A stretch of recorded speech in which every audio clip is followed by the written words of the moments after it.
Table or truth? Hi, folks. Hit a like and don't forget to subscribe. And share the episodes if you like them.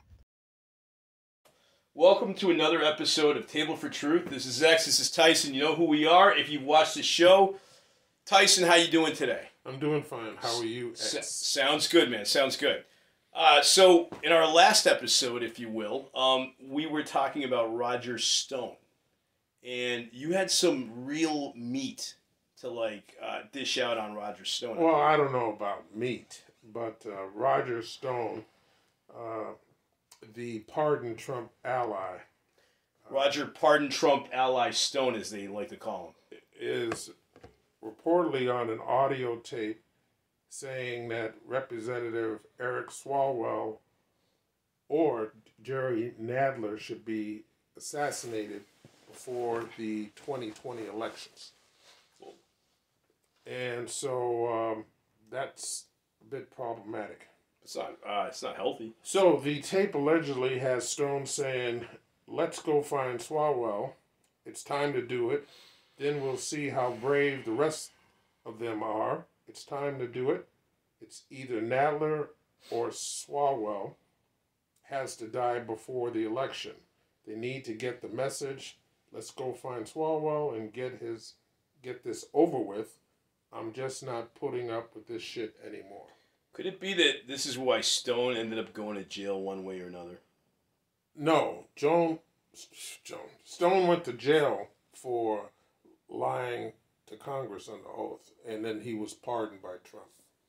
But he was a liability, kind of a wild card going to that level.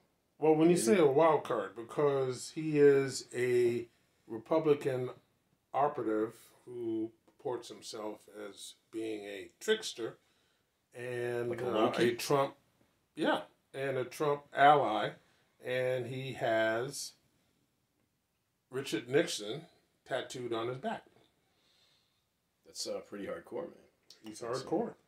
All right. So overall, okay. So Roger Stone is a bad man, is what you're thematically bringing out today. I did not say he was a bad man. There is an audio tape, purportedly, and Roger Stone has denied making those statements. He says that it's AI, artificial intelligence, and it wasn't him. And when called by this, we'll call it media organization that had this tape, they didn't play it for him. And so they asked him to comment, and actually I would agree with him that you don't produce the truth or the proof, and then you want me to make a comment. I'm not making a comment. So let me get this straight. We just got deep-faked by this claim that Roger Stone had made this statement, which is kind of radical, I might add. No, this is not deep state.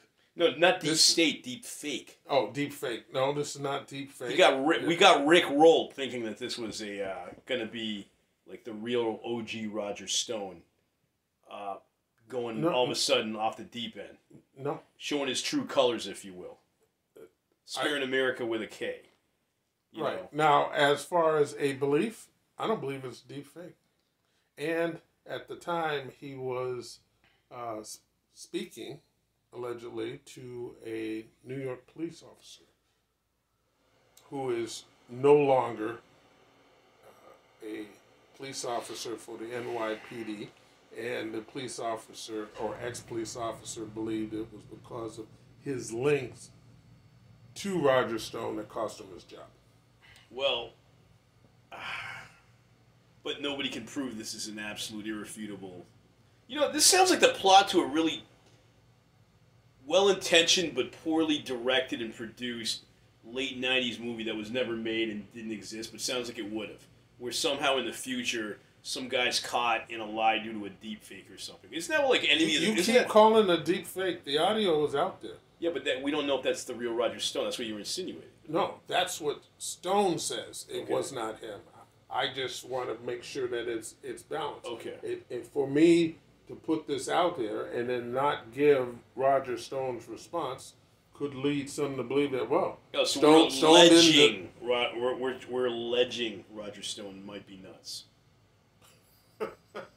I don't know if I like the alleged bandwagon, man. Everybody knows where that goes. Well, the whole thing is that some people, who have heard this story said, well, somebody needs to go to jail. And it's not gut reaction. No, there is no conspiracy if there's no agreement between two parties. And in this case, there was none. And so it could have been that Stone was spouting off to somebody and it happened to be recorded. And so is this worthy of...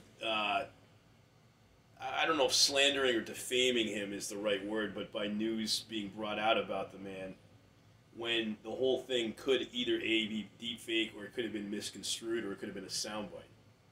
Isn't it better for a society to, and I know that's hard to do because there's not as much exciting things to talk about. We go back to the same dilemma we were talking about last week, right? Where, if there was no news to report, then life's just not that exciting in a way. You mean sitting on top of a mountaintop? And just staring at the countryside as you just kind of give yourself a nice grin, and the people around you don't have to say anything. Yes, because you're enjoying a moment of silence and tranquility versus sterile, I'm afraid of talking about anything, how's the peas at your Thanksgiving dinner on whatever. Okay, yes, I think that is the ultimate zen we should all achieve. I think the real existential problem here is we couldn't have a show like ours if it wasn't for all the BS going on in the world, in a way. And yet, you bring up a good point. Like, a lot of the things that we hear about concerning people around the planet who have maybe transgressed the unwritten laws of spiritual balance in some way may not even be perpetrators of such... What am I using? Big words here? No, the law of spiritual unbalance. Yeah, just morality.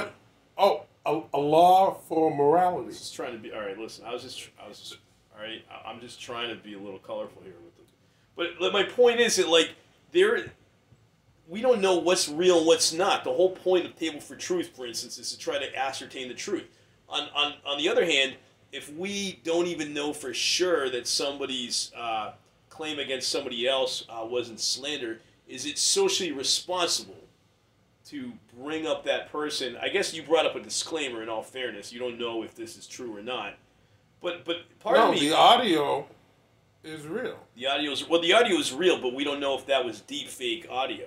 When you say deep fake, it was an artificial voice with the guy's resonance in his voice box. Unedited audio has not been brought out and put in public for others to examine. Okay, specifically experts. Yes. Who could? Okay, so from that point of view, this could all just be hearsay. It could just be not hearsay because we can hear it. Now, whether or not it's real, authentic, and it has not been edited with clips, from Roger speaking elsewhere, and someone puts together recording. Again, I don't know how I feel about that. It just seems kind of it seems almost dishonest to slander somebody without them either being here to explain themselves or... Well, again, you're calling it slander.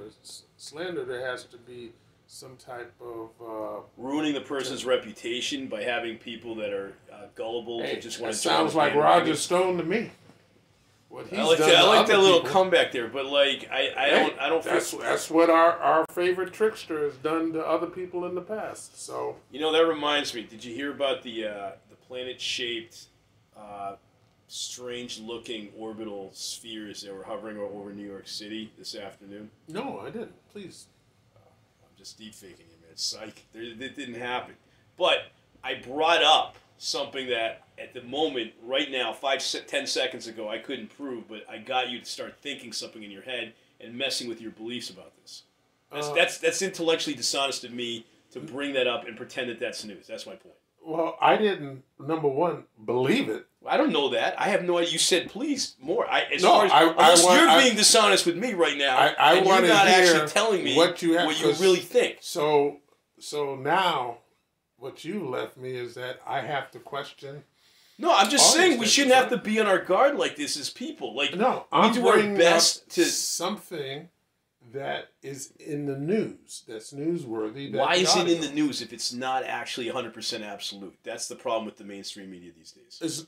It's actually, I wouldn't call this source mainstream media, but you look at or what you identify as mainstream media, you always leave the right side media out of it. The Fox Newses, the OANs, the Newsmax, out of the mainstream media. And I've seen on multiple occasions ideas or truth or sound bites that they clip out in order to change the meeting and make someone, particularly on the left, look bad. So. Okay, so I'm having a crisis here. Okay. Do we want to live as a society where we're just being entertained with half truths? We kind of run down some corridor believing that truth might be real or not, and then just base our beliefs on that, and at the expense of maybe the reputation of people that we hear of a bad report or a rumor or slander? Or is it more mature, even though maybe not as exciting in terms of just like cheap pops of entertainment, to just be very responsible regarding how we deliver news, maybe with as many disclaimers as we can, so we don't actually insinuate something about somebody we can't prove. A perfect example, we had this episode relived so many times. Russell Brand's alleged crimes, right? Like that. Remember we had a whole episode on that about alleged crime, and I just brought up the idea that, if it's alleged, then it's not really real news. It's kind of unfair to have people start to believe something about someone that isn't 100% accurate, okay? When you say 100% accurate, what you gave me is that there were women who came out and accused Brand of something. That's not... Where did that story trail after that? Now that it's been like 4 or 5 months. Oh, I have no idea, because you don't want to brought up the story. If there was a hearing or a court case, I didn't know who Brand was until I haven't heard of a court case or anything since then. Right. I haven't heard his reputation. As far as I know, really. He has not been charged of anything. Right, but the mainstream media was doing a hit piece on him at the time, and trying to really demonize him. To maybe he had some skeletons in his past in terms of just he was a party guy back in the day when he was an actor, or more like a mainstream actor, but he's clearly changed his ways on that. But then the mainstream media was definitely trying to... You keep saying the mainstream media. I listen to a lot of what you call the mainstream media. I know, and I'm sorry. That's why we have the show, by the way, because if he did, I didn't hear this at all on mainstream media. Well, I'm sure, yeah. Okay, sure. All right. Because I said, I didn't know who Russell Brand was. You didn't know who Russell Brand was. Okay. Until you brought him up. All right, I think I'm onto something here, though. Like the idea of trying to, how do you? Okay, here's a great question, because you're an intelligent guy. Oh, thank you. No, you are. So, how do you ascertain? How do you discern what truth is when news is coming to you? What goes on in your processing process? Why don't we investigate? Why don't we have a nice philosophical chat about this? Because I think it's important for people to develop their game of discernment. Whenever, in this world of confusion, what's the best way to ascertain truth? Well, how do you do it? What I did was bring up something that happened. Right, but was there a cognitive bias wanting to bring this up? No, Roger Stone is... So why did you bring up the Hunter Biden laptop paradox of, how that just seems to... Oh, I have Hunter Biden in this when you're ready. Look, I'm ready right now. Oh, but okay. let's make that the next talking point then. Okay, we can go there right now. What do you? All right, so you are aware that Hunter Biden showed up to one of the congressional committee meetings that was looking at taking a vote. I am aware. I'm aware of the slightly callous remarks done by the spokeswoman from... Man, what was her name? She was right before Marjorie Taylor Greene. That's when all hell broke loose. I remember that. And then he walked out of the hearing, he being Hunter Biden, And a lot of people said, well, it seemed like a PR move because he didn't really answer any questions himself. He looked for the first opportunity to, I guess, look offended. Or maybe he could have just completely trolled. No, not even trolled. Just outwitted Marjorie Taylor Greene with whatever potential crass stuff she was going to bring out as exhibits during the hearing. But why did he walk out? That's a great question. Why did Hunter Biden walk out of the hearing? Why do you think he walked out? I thought, number one, it was a brilliant move. Brilliant? Brilliant when you have nothing to say, that you can't make concessions. Okay, sorry. Go ahead. To show up there at the hearing. You mean as a PR stunt? No, I thought it was a brilliant move not as a PR stunt. I thought it was a brilliant move to show yourself there when the whole accusation is that he won't come before the committee, and he's there at the committee. The difference is that the committee chairman for months says he wants to interview Hunter Biden and then gave him the option to either do it closed door or public. And so when him and his attorneys, Hunter, said, yes, we'll come before the committee, we'll produce documents, and we'll answer every question you throw at me in public. And when they did that, what does the chairman do? He changes or moves the goalpost and says, no, we wanted a closed door hearing. I remember you mentioned that, and I agree with you. That seems a little shady. I agree with you. So the move to show up there. Okay, so he showed up. That's right. Great. He physically was there, but what about mentally? Mentally? Yeah, did he answer any actual questions? There was none posed to him because he was not sworn in. He was not under oath because they didn't do it. They were challenged by Democrats, said, hell, let's take a vote right now, swear him in, and then let's question him. And that's why he couldn't answer any questions. They didn't ask him any questions. Well, I didn't see anybody ask any questions, but then, you know what would have been a brilliant move to just kind of show his innocence, I guess? Innocence. If he was willing to face... Yeah, you're right. Innocence, you're absolutely right. I'm like, innocence. I agree with you, by the way. What innocence, right? Well, let's just say for the sake of argument, he's innocent for some weird reason, right? So he goes up there, and despite Marjorie Taylor Greene's kind of obnoxious approach... Well, you can start first with Nancy Mace. That's the lady in the blue dress, right? If I may be so... I'm trying to... That is the congresswoman who said that he didn't have any balls. Yeah, I thought that was a low blow. No pun intended. And then turned around and said, what? What did I do? Challenged her about being a woman. What, you guys can't take women seriously or something? I didn't think that was necessary, well, it's not that. If you're going to break out that, guy's balls, then you can't turn around and say that, hide behind, being a woman. I'm not actually disagreeing with Tyson.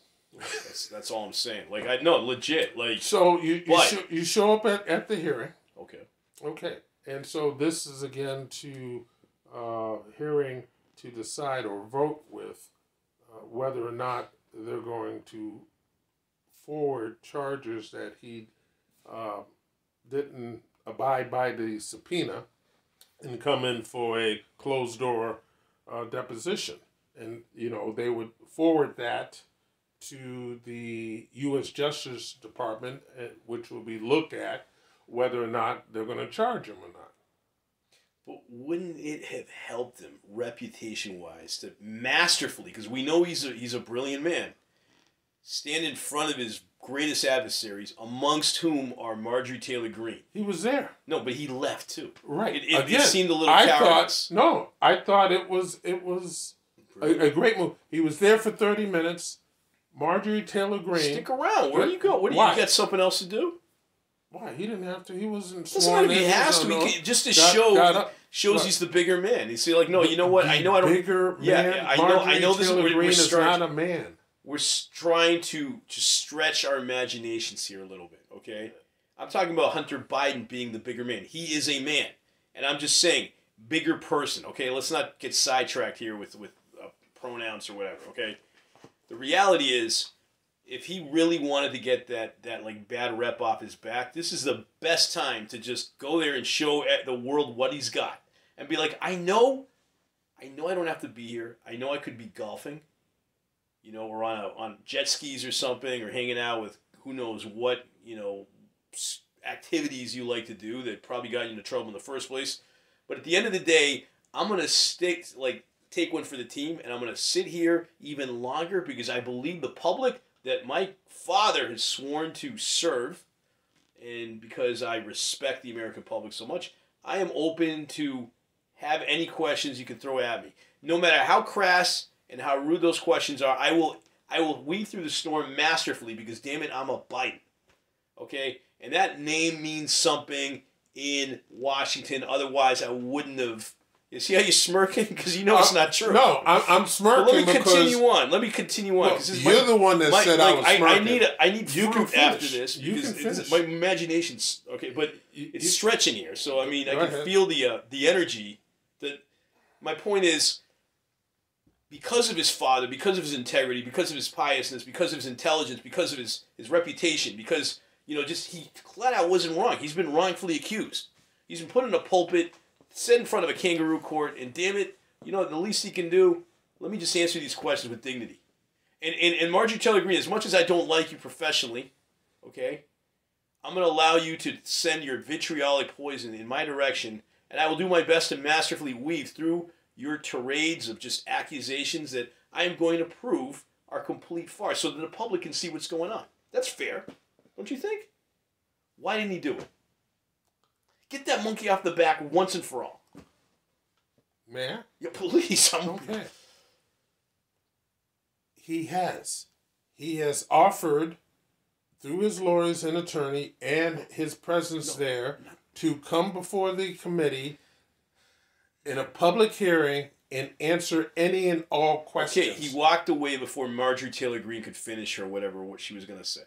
Yeah, but that's not part of the hearing until you swear in. No, may I finish? Yeah, please finish. Until he is sworn in to take testimony, what you generally get is the witness gets to make a statement. Oh, so we have to do it by the book.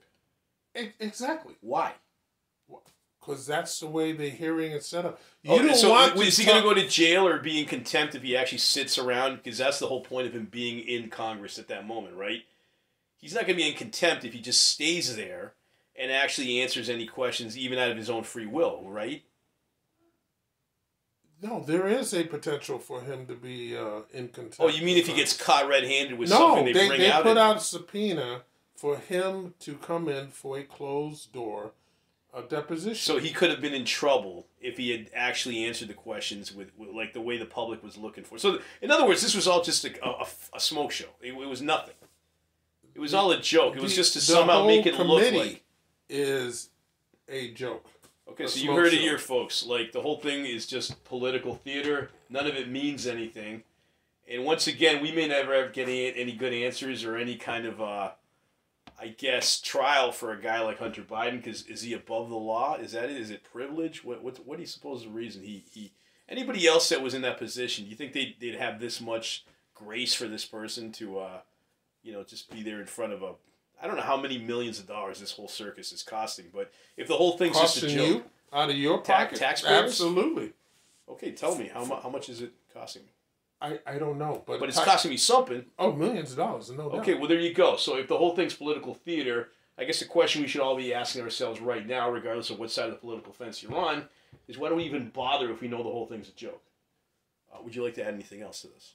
Well, yes. The reason, again, for leaving at that time with Marjorie Taylor Greene was that Marjorie Taylor Greene, in a previous hearing, held up soft porn. Yes, his a picture of him and his penis, there on in the committee, and guess what? She did it again. She was going to do that at this hearing? No, she did it.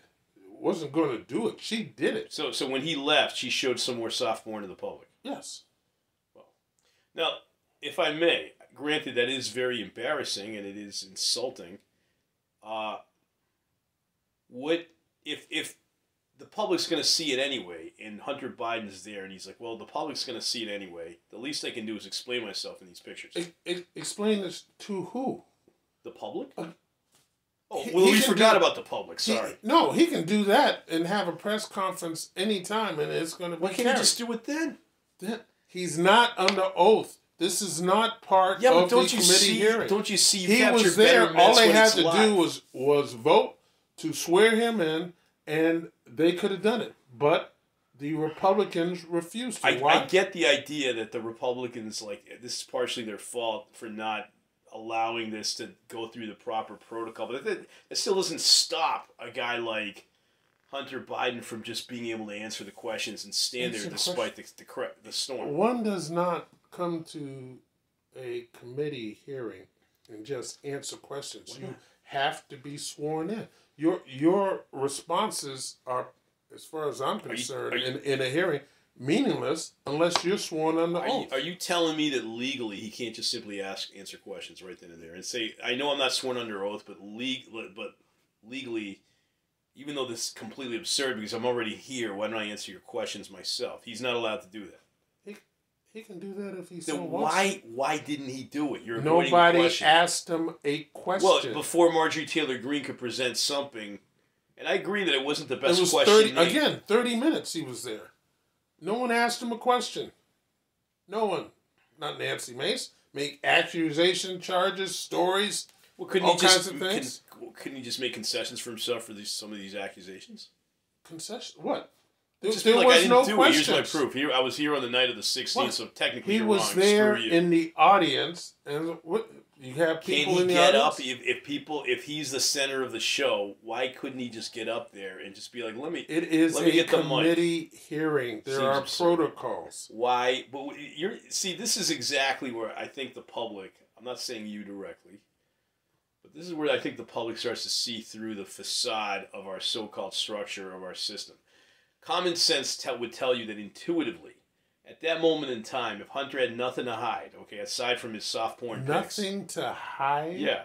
He could just as well go up there and be like, look, I know there's a lot of stuff being thrown at me. In all fairness... You do know he's under indictment, right? I know that he's in a lot of trouble, supposedly, yeah. He's under indictment. What do you want me to say there? Well, what I'm saying is he can't go out and start spilling stuff or saying stuff willy-nilly. He's under indictment. What he says why did we can even be have this held. Hearing? Aha. Great question. That's a great question. I'd love to have... it, we're out of time. But I told you why. It was a hearing for a vote on whether they were going to, in which, of course, the Republicans had the majority, so it's going to happen, whether or not they were going to hold Hunter Biden in contempt of Congress for failure to abide or respond to the subpoena. So if Hunter wasn't required to go there, right? Right. Then why the hell was he there in the first place? He was there in the audience and made himself available as he... For what? He's not going to... As you just masterfully put it, he's not going to say anything. No. A publicity stunt? No. Is he a phony? Is that it? This whole time, the Hunter Biden poster, like, on the wall, he's just a big phony. That's not true. He's not. He's honest. He's made an agreement to answer all committee questions in a public hearing. But he didn't have to be at that hearing. No, he didn't have to be. Again, but he's such a saint that he decided to show up at the hearing. Or maybe he wanted to stir the pot a little bit. There's nothing wrong with showing up. Because, again, the hearing wasn't specifically for him. It was to hold him in contempt, whether or not there was going to be a vote to hold him for contempt. I have no more to say on this matter, except that stupitudes galore. Okay. Millions of dollars wasted on a show that most people didn't even watch. They just watched the clip highlights. So you do the math, taxpayers, including myself, whether it makes sense to even have these hearings when it's all just smoke shows. But whatever. Well, that's our episode for today. We'll have to visit some more of these shenanigans next time. Thank you for coming along. I think we have the ability to do at least one more show for this week. So we will carry on in a little bit. Take 5. Enjoy the evening. Otherwise, we'll see you later in the week. Take care, everybody.